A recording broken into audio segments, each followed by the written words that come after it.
আসসালামু আলাইকুম। সবাই কেমন আছেন? আলহামদুলিল্লাহ, আমি ভালো আছি। আজকে আবার চলে আসলাম আপনাদের মাঝে দুটো রান্না নিয়ে। আজকে রান্না গরুর মগজ ভুনা, সিম দিয়ে ধনিয়া পাতার ভর্তা। গরুর মগজটা রান্না করে নিব। কড়াই গরম হয়ে গেছে, এখন আমি পরিমাণ মতো তেল দিয়ে দিব। প্রথমে পেঁয়াজ আর কাঁচামরিচগুলো ভেজে নিব।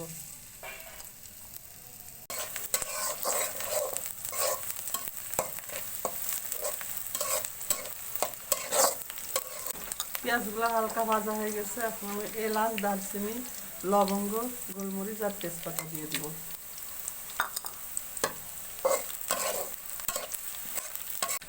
আদা, জিরা, রসুন, পেঁয়াজ এগুলা বাটা দিয়ে দিব। মশলাগুলো কষানো হয়ে গেছে, এখন আমি একে একে গুঁড়া মশলাগুলো দিয়ে দিব। এক চামচ মরিচের গুঁড়া, হলুদের গুঁড়া, এক চামচ ধনিয়ার গুঁড়া, মতো লবণ। তো মশলাগুলো সুন্দর কষানো হয়ে গেছে, এখন আমি ধুয়ে কেটে রাখা মগজগুলো দিয়ে দিব। পানিতে সিদ্ধ হয়ে গেলে আমি সুন্দর করে ভুনা ভুনা করে নেব। তাই তো আমার মগজটা সুন্দর ভুনা হয়ে গেছে, এখন আমি নামিয়ে নিব। তো আমার গরুর মগজটাও রান্না হয়ে গেছে।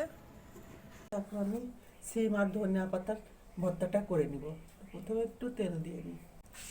কেটে রাখা কাঁচামরিচ, রসুন, পেঁয়াজ,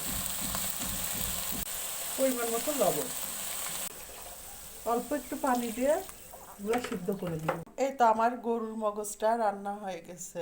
তা আমার সিদ্ধ হয়ে গেছে সিমগুলো, এখন আমি কুচিয়ে রাখা ধনে পাতাগুলো দিয়ে দিব। তো এটা ভাজা হয়ে গেছে, এখন আমি সুন্দর করে পাটায় বেটে নিব। রান্নাটা যদি ভালো লাগে তাহলে লাইক, কমেন্ট, শেয়ার দিয়ে পাশে থাকবেন। আর আমার ইউটিউব চ্যানেলটা সাবস্ক্রাইব করে দিবেন। আজকে এ পর্যন্ত। আরেকটি নতুন রান্না নিয়ে আপনাদের মাঝে উপস্থিত হব। আল্লাহ হাফেজ। আসসালামু আলাইকুম।